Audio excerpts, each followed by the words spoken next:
I don't want to say I was always saved, but like I always believed, and I always kind of just went through the motions and, did what I was supposed to do. But, then I got sick. In 2001, I got diagnosed with leukemia. My body when they started pumping actually good blood into me, my body had been running on just nothing for a very long time. So like some of my organs would start laboring, my heart went into labor. Like I ended up with doctors come running into the room and be like, well, you're kind of having a heart attack. I went about 4 years of, just rehabilitation. But I got about 2 years coming out of that, and then 2 years of cancer free, and then relapsed. Got cancer a second time. And that was even harder. It was a full-on bone marrow transplant, where this time basically kill your immune system completely. And then they're going to plant a new one and hope that it grows. So you're kind of stuck in this room, this tiny room, it was supposed to be 32 days. But that's kind of where I was for a long time. During my high school days, I did do a lot of, drinking and partying and carrying on. I did have lines I wouldn't cross, but I did blur those lines a lot, like we all do. Because of that, the second time around, they have to give you this whole assessment of your whole body, and they, tell you, well, you got a 50-50 chance of, surviving this treatment because it's full body chemotherapy, full body radiation. When I got there, they were like, well, we've done all the studies on all your organs. Now it's about a 70-30 shot.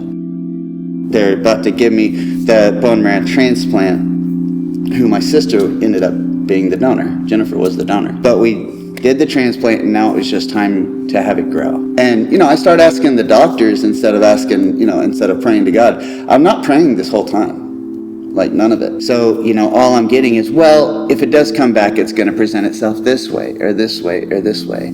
And all I'm hearing is that it's going to come back, and this is your lot in life. Every 4 years, you're going to get sick. What quality of life is this, that I'm going to get cancer every 4 years?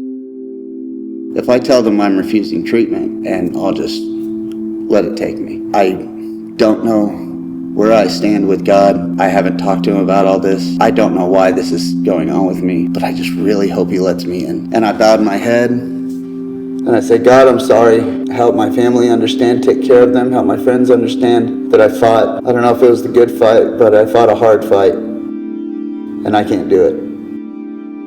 Please, please, God, let me in. Don't turn your face away from me.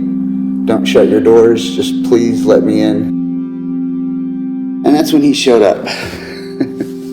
And I just hear all around me, Cody, look.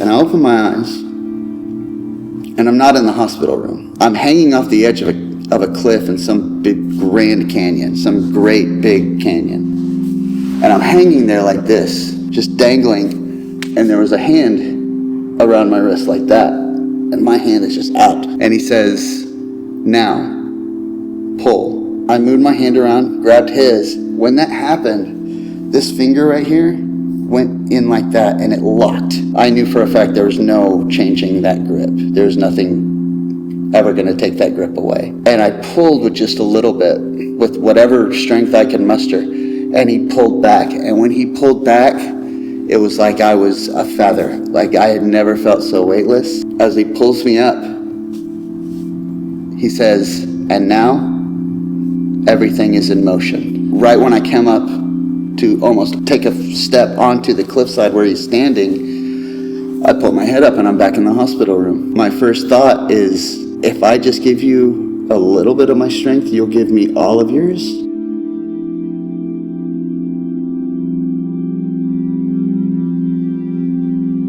I'm not going to say it was just easy after that. The impact on my life has been like, even if the boat gets beat up, it can still reach his shores if he's the captain. It's made me want to seek him more.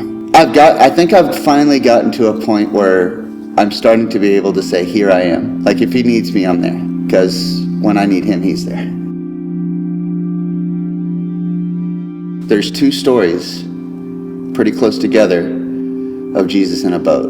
The first one, he falls asleep, it storms. He wakes up, he calms the storm. The second time, he's walking on water through the storm. And something I stand on big time with that is he's already proven he can silence the storm. So why didn't he silence it the second time? Because he knows it's raining, but he's saying through all of this, you don't need me to silence the storm. You need to keep your eyes here. You need to focus on me. And what it's really done is now anytime I have a problem, a giant, a mountain that needs to be moved, I'm able to look at it and be like, wow, God, you're bigger than that. Now it's just a scale to see how big God is, and none of them measure up. Bad times are still going to come. The devil is still going to come for you. But that's the game. If you fight him, then he can wear you down. What you need to do is remind him and tell him that no, he's not looking for a fight.